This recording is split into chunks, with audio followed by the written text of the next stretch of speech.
In the land of outlaws and open skies, where did beauty stand? Imagine a world where your next bath was uncertain. Your mirror was as clear as a muddy puddle, and your skincare routine might attract bears. Today we will uncover the untold stories of the women who tamed the Wild West, not just with grit, but with grace. This isn't your usual beauty tutorial. No, this is Beauty Wild West style, where every drop of water was precious and every homemade remedy was worth its weight in gold. Let's jump in. In the Wild West, skincare was survival.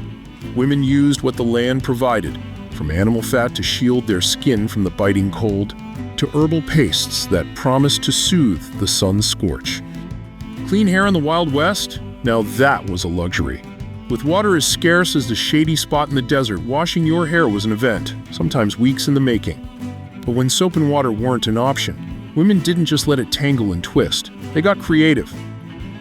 Vinegar rinses were a go-to for these frontier women, leaving hair looking as shiny as the desert sun, if you didn't mind smelling like a pickled vegetable, of course.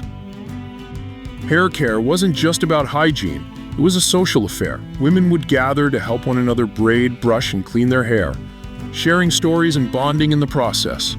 After all, in a world where survival was uncertain, these moments of beauty were a way to hold on to a bit of normalcy. Bathing was a communal affair, a chance to gather and gossip. But when the water ran dry, it was back to basics, with sand baths and smoke.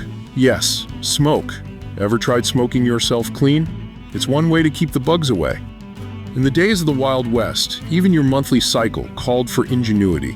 Reusable cloths were the most common solution. These rags, yes, that's where the term comes from, were cleaned and reused, often boiled in water when available. They weren't just for convenience, but a necessity for survival, and keeping them clean in the dirt and dust, now that was a challenge in itself. Makeup? In the Wild West, it wasn't about luxury, it was about making do. With no department stores in sight, women had to rely on the wilderness around them. A little berry juice here, a dab of soot there, and suddenly you had blush and eyeliner fit for a frontier belle. For eyeliner, charcoal or soot from the campfire was the go-to choice. It wasn't glamorous, but it got the job done. And if it smudged during a long day on the dusty trails, well, let's just call it the original smoky eye. When it came to pale skin, which was the height of fashion, some women would use flour or chalk dust to give their complexion that aristocratic glow. Eyebrow grooming? Yep, even back then it was a thing. Tweezers were hard to come by, so women would often use small knives or sharpened bone to pluck away at unruly brows. You had to be careful though, one wrong move, and you could go from bold brows to no brows.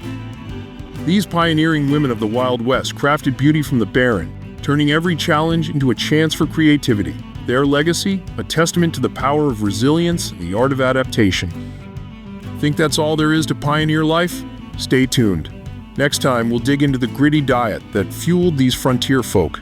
From buffalo jerky to bean brews, it's a tale of survival and spices.